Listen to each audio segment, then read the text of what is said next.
kababayan, nagbabalik si Roderick de la Cruz aka Delicious. So ngayon naman guys, ang menu natin for today ay Mongolian beef with sesame seed. So let's go guys, huwag na natin patagalin, simulan na natin. So guys, ito lang po ang aking mga ingredients sa paggawa ng Mongolian beef. Siyempre hindi mawawala ang beef, ang ating spring onion, brown sugar, ginger, garlic, soy sauce, and then ang corn flour, and then ang sesame seed, and then ang cooking oil and water. So very simple lang, di ba guys? So let's go, simulan na natin. Lalagyan muna natin ng coat ang ating beef. So itong beef, iniwa ko na siya ng maninipis. So lagyan lang natin ng konting corn flour, and guys.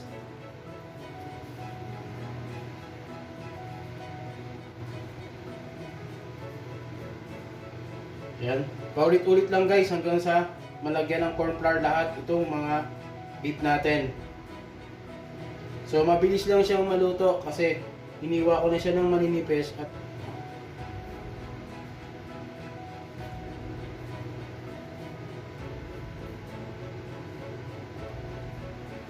so ayan ating beef.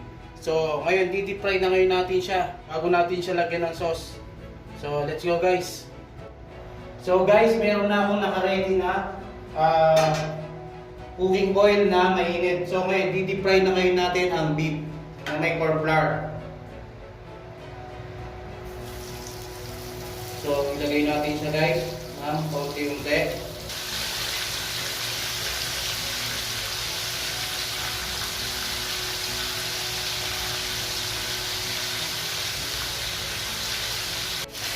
Then, mix natin guys.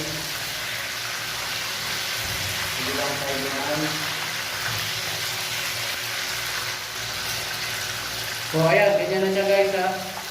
Insaktong done-less lang niya. Isunod natin ang second batch. Same procedure lang din guys. Bali medium fry lang siya guys. Kahit i-deep fry lang siya natin natin to 2 minutes, 2 minutes sa side and then 2 minutes sa kabilang side para hindi ma-overcook yung ating beef.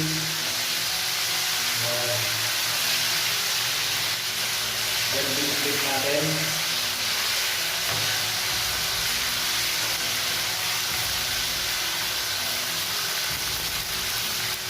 So ito na ang ating beef. So gagawin naman ngayon natin ang sauce guys.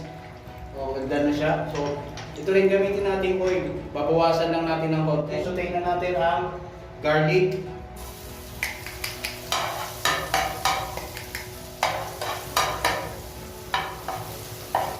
And then ang ginger.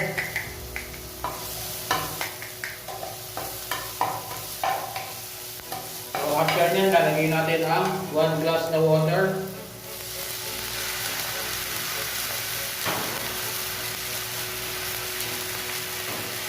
And then ang brown sugar.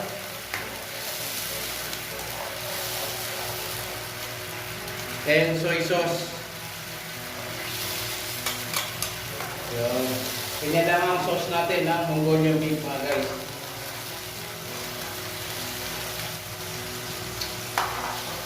So ayan guys, may umukulo na siya.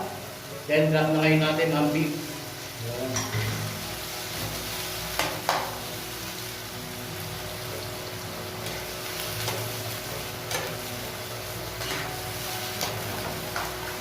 So pakuluin na ngayon natin siya ng mga 1 minute or 2 minutes para kumapit lang ang sauce doon sa beef. So ayan guys, kumulo na siya ng 2 minutes at kumapit na ang kanyang sauce. So ilalagay na ngayon natin ang corn flour na may water. Minix ko siya na saktong tick lang. So ang tawag dito guys ay slurry. Ayan. Yung saktong tick lang siya guys. Yun. Yan ang ating Mongolian beef. And then ilagay natin ang spring onion.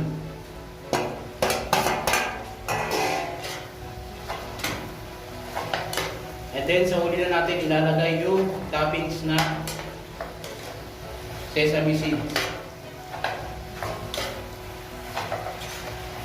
Ayan, ganyan talaga siya sa guys, dry siya at kumapit ang sauce.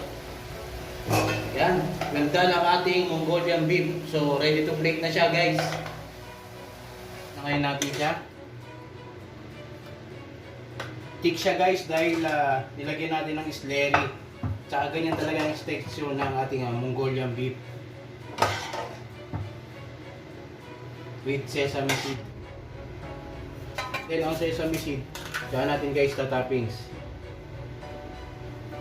Yun.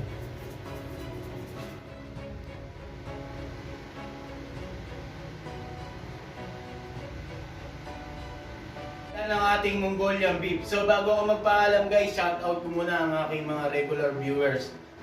Kay Lakay Saldi Dampi, kay Young PG Squad, kay Miss Anati, and kay Juliet Guzmana, yan, regular viewers ko yan.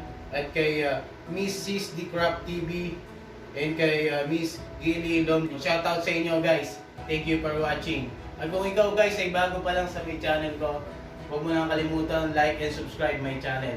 So hanggang sa susunod na video at mga mino mga guys, see you and God bless you and thank you very much again.